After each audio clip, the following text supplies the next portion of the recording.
In the name of Allah, the most gracious, the most merciful, all praise be to Allah.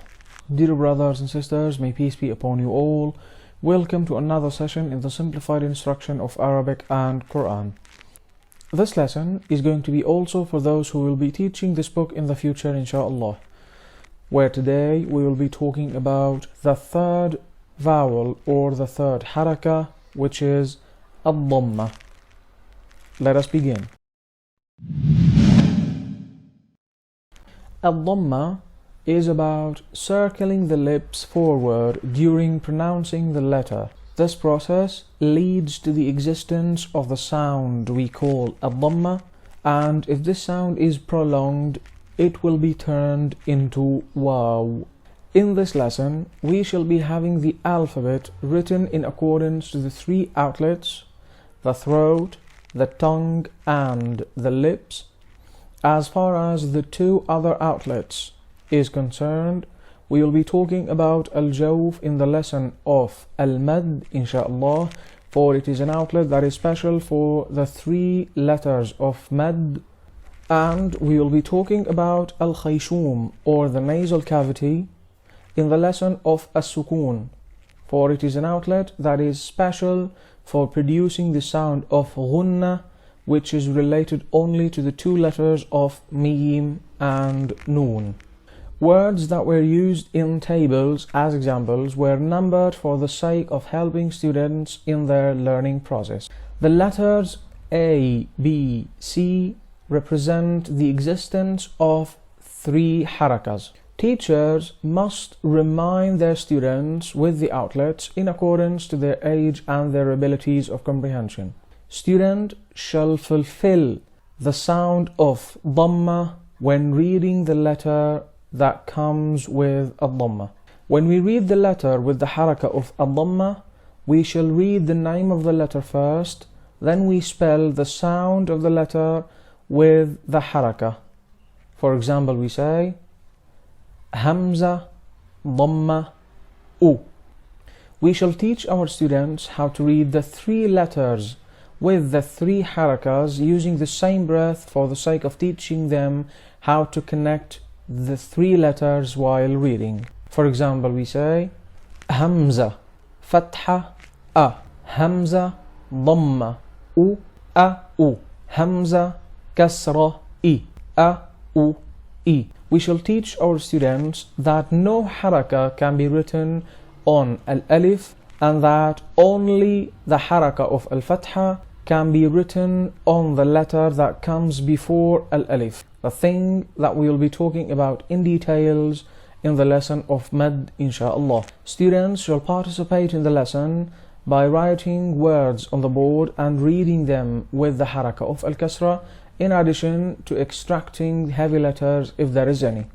After making sure that our students have completely understood reading some letters as examples with the harakah of Al-Dhammah, we can move on to the exercises of Al-Dhammah. And with gradual repetition, student shall be able to read correctly and in a good manner in the future, inshallah.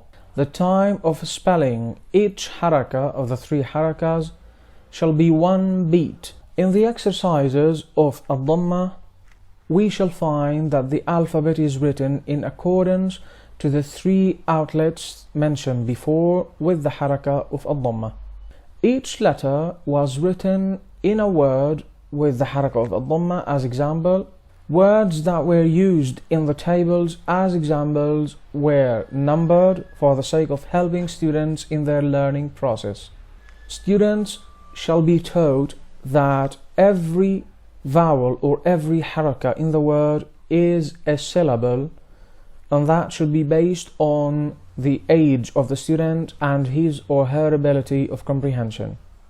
We shall teach the student to write down every single word they read. When we read the words that were used in tables as examples, we must teach our students how to spell these words. First, we shall read the name of the letter, then we read the letter with the harakah. After that, we connect that letter to the letter that comes after it, and using the same process, we shall read the whole word with paying attention that our students are reading these words using the same breath and that they spell the final letter without prolonging its harakah. For example, we say Hamza, Dhamma, U, Tha, Kasra, Fi, Ufi, Kaf, Fatha, Ka, Ufika.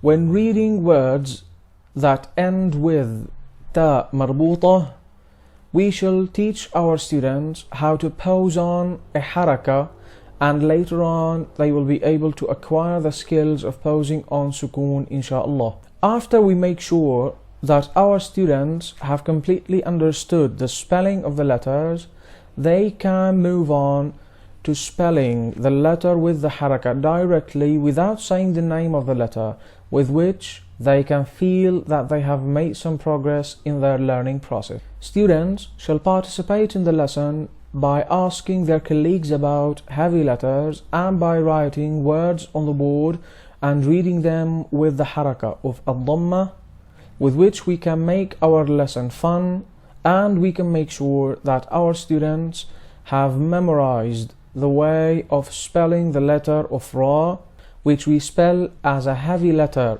when it comes with Al-Fatha and Al-Dhammah, and we spell it as a light letter when it comes with Al-Kasra. Students shall practice reading two words using the same breath. We shall pay attention to the time of spelling the three harakas, in addition to distinguish the sounds of heavy letters and light letters.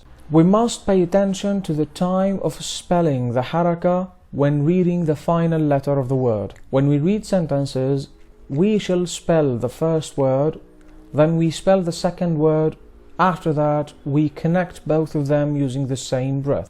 Examples with the harakah of Al-Dhammah are about 13 examples. Therefore, teacher shall revise some examples at the beginning of next lessons for the sake of making sure that the student is able to read two words using the same breath. Until here, we shall have our lesson done. See you in next sessions. Assalamu alaikum wa rahmatullahi wa barakatuh.